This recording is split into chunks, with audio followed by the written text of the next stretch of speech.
Hello guys, welcome back to our channel. Guys, IPL అలాగే cricket updates రెగ్యులర్గా పొందాలంటే ఇప్పుడే మన యూట్యూబ్ ఛానల్ అయితే సబ్స్క్రైబ్ అయితే చేసేసుకోండి. సబ్స్క్రైబ్ చేసుకొని బెల్ ఐకాన్ అయితే యాక్టివేట్ చేసుకోండి. మీరు సబ్స్క్రైబ్ చేసుకొని బెల్ ఐకాన్ యాక్టివేట్ చేస్తే నేను పెట్టే వీడియో నోటిఫికేషన్ మీకు తొందరగా వస్తుంది. ఫ్రెండ్స్, నిన్న జరిగిన ఆర్సీబీ వర్సెస్ పంజాబ్ కింగ్స్ మ్యాచ్తో ఆర్సీబీ టీం అయితే ఘన విజయం సాధించింది. ఈసారి కూడా హోమ్ టీమే గెలిచింది. గత జరిగిన 6 మ్యాచ్ల్లో కూడా హోమ్ టీమే గెలిస్తే ఇప్పుడు ఆర్సీబీ టీం కూడా తన హోమ్ గ్రౌండ్ అయిన చిన్నస్వామి స్టేడియంలో అయితే అద్భుతమైన విక్టరీ కొట్టింది. ఇక ఆర్సీబీ అయితే ఈ మ్యాచ్ గెలవడానికి one of the best reason Virat Kohli batting. Virat Kohli batting అయితే పవర్ఫుల్ నాకైతే ఆడాడు. వింటేజ్ విరాట్ కోహ్లీ ఎలా అయితే ఆడతాడో అలా ఆడి చూపించాడు.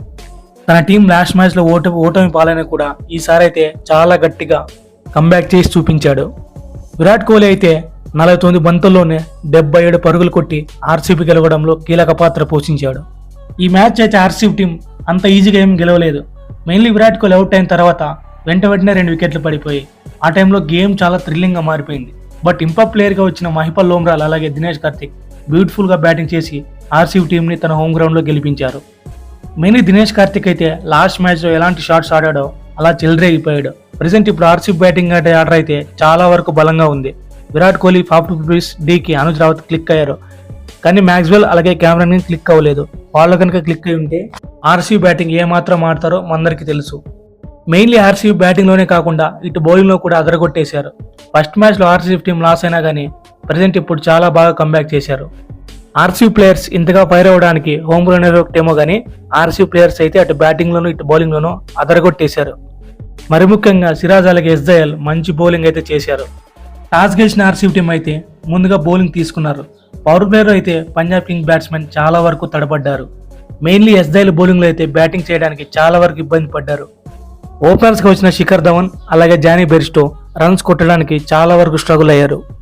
ఇక 3వ ఓవర్లో బ్యాక్ టు బ్యాక్ బౌండరీస్ కొడుతున్న జానీ బెర్స్టోకి సిరాజ్ అయితే బ్రేక్ అయితే వేశాడు. అదర్ హ్యాండ్లో శిఖర్ ధవన్ కూడా రన్స్ చేయడానికి చాలా ఇబ్బంది పడ్డాడు. మరి ముఖ్యంగా ఎస్జేఎల్ బౌలింగ్లో అయితే పవర్ ప్లేలో పీకే బ్యాటింగ్ లైన్ చాలా వరకు ప్రెజర్లు అయితే పెట్టగలిగారు. ఆర్సీబీకి ఎస్జేఎల్ నుంచి పవర్ ప్లేలో స్టార్ట్ అయితే చాలా బాగా దొరికింది. కేవలం పవర్ ప్లేలో 40 పరుగులు కొట్టారు. బట్ మిడిల్ ఓవర్స్లో పంజాబ్ కింగ్స్ టీం బాగానే కంబ్యాక్ చేశారు. మెయిన్లీ స్పిన్ బౌలింగ్ అటాక్ చేసి బాగానే స్కోర్ కొట్టారు. కానీ మిడిల్ ఓవర్స్లో బాగా ఆడుతున్న ప్రభు సిమ్రాన్ని మ్యాక్స్వెల్ అవుట్ చేశాడు.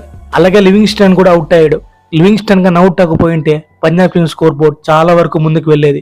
ఎనివే మ్యాక్స్వెల్కి క్రెడిట్ ఇవ్వాలి. ఇక డెత్ ఓవర్లో కనుక చూసుకున్నట్టే 18వ ఓవర్ కనుక చూసుకుంటే ఎస్జేఎల్ ఫస్ట్ వేసిన 3 ఓవర్లు బాగానే వేశాడు. బట్ లాస్ట్ ఓవర్లో మాత్రమే 10 పరుగులు ఇచ్చాడు. ఇక 19వ ఓవర్లో సిరాజ్ జితేష్ శర్మను అవుట్ చేశాడు. ఇక లాస్ట్ ఓవర్ కనుక చూసుకున్నట్టయితే అల్జార్ జోసెఫ్ బౌలింగ్ ఏకంగా 20 పరుగులు అయితే వచ్చాడు. ముఖ్యంగా శశాంక్ సింగ్ లాస్ట్ ఓవర్లో బ్యాటింగ్ అయితే వెరీ రీజనబుల్, సూపర్గా ఆడాయని చెప్పాలి. లాస్ట్ పంజాబ్ కింగ్స్ రన్స్ అయితే very important. Shashank Singh runs అయితే పంజాబ్ కింగ్స్ టీంకి చాలా వరకు ఇంపార్టెంట్ రన్స్ అయ్యాయి. ఇక ఆర్సీబీ బ్యాటింగ్ కనుక చూసుకున్నట్టయితే ఆర్సీబీ టీంకి ఎలాంటి స్టార్ట్ రావాలో అంతకు మించి స్టార్ట్ అయితే వచ్చింది. ఫస్ట్ ఓవర్లోని శామ్ కర్న్ వేసిన బౌలింగ్లో ఏకంగా 4 బౌండరీలు కొట్టాడు విరాట్ కోహ్లీ. ఈ ఫస్ట్ ఓవర్లో విరాట్ కోహ్లీకి ఒక ఆపర్చునిటీ వచ్చింది. అది ఎలా అంటే స్టిప్లో ఉన్న జానీ బెర్స్టో క్యాచ్ అయితే విరాట్ కోహ్లీ క్యాచ్ వదిలేశాడు. దీంతో విరాట్ కోహ్లీకి లైఫ్ వచ్చింది. ఇక ఫాఫ్ డు ప్లెసిస్ బ్యాటింగ్లో కొంచెం స్ట్రగుల్గా ఆడాయని చెప్పాలి. 3వ ఓవర్లో రాబార్డ్ బౌలింగ్లో ఫాఫ్ డు ప్లెసిస్ అవుట్ అయ్యాడు. అలాగే 5th ఓవర్లో మళ్ళీ రాబార్డ్ బౌలింగ్లో కెమెరాన్ గ్రీన్ స్ట్రగుల్ అయి అవుట్ అయి ఓడాడు. ఇక పవర్ ప్లేలో ఆర్సీబీ స్కోర్ అయితే చాలా వరకు ముందుకు వెళ్ళింది. అలాగే ఫినిషింగ్లో డీకే మరియు మహిపాల్ లోమ్రాల్ ఆర్సీబీ టీంని గెలిపించి మ్యాచ్ను బోని కొట్టేలా చేశారు.